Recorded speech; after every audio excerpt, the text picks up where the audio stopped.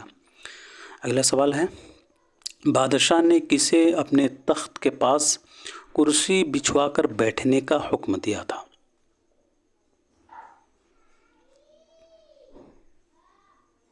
تو اس کا right answer ہو جائے گا ملکہ کو. دوسرا اس کا صحیح جواب ہو جائے گا. ٹھیک ہے، اگلا سوال ہے مذکورہ بالا اقتباس میں بادشاہ بیگم کون ہے؟ بادشاہ بیگم کون ہے؟ بادشاہ کی منہ بولی بیٹی، یا بادشاہ کی بڑی بہن، یا بادشاہ کی بیگم، یا پھر بادشاہ کی ماں؟ تو اس کا صحیح جواب ہو جائے گا بادشاہ کی بیگم. تیسرا اس کا رائٹ آنسر ہو جائے گا. آج کا آخری سوال ہے مذکورہ بالا اقتباس میں خاصہ کا کیا مفہوم ہے؟